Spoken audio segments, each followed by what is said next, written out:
রিলেশনগুলো যখন পুরনো হয়ে যায় তখন ঠিক এইরকম অজুহাত দেয়। আজকে ফোনে চার্জ নাই, ফোনটা সমস্যা দিচ্ছে, পরে কথা বলবো, চার্জ হলে কথা বলবো। আজকে অনেক ঘুম পাইছে, যান আজকে ঘুমাই প্লিজ, কালকে কথা বলি। ব্যস্ত আছি, এখন কল দিও না, পরে কথা বল, আম্মু বাসায় আছে। আরে বাসায় মেহমান আসছে, ফোনটা হাতেই নিতে পারতেছি না।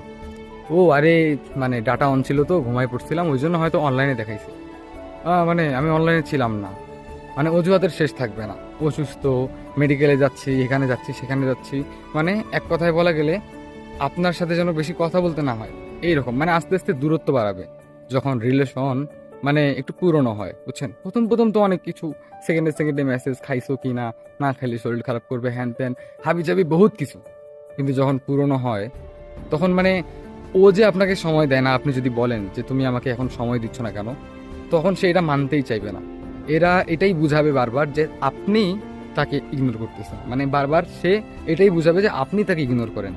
সে কখনোই বলবে না যে সে আপনাকে ইগনোর করতেছে। আসলে মানুষ খুব স্বার্থপর, বুঝছেন? মানে ধরার আগে যা যা করার দরকার সব করবে, যখন আয়ত্তে নিয়ে আসতে পারবে, যখন ধরে ফেলবে, ঠিক তখনই ইগনোর করা শুরু করে। আবার আস্তে আস্তে হঠাৎ করে একদিন বলে ফেলে, দেখো তোমার সঙ্গে আমার রিলেশন করা মানে সম্ভব হয়ে উঠতেছে না, কন্টিনিউ করা সম্ভব হচ্ছে না, আমার ব্রেকআপ চাই। এইভাবে একদিন সব কিছু শেষ করে দিবে। একটু মিলিয়ে দেখবেন।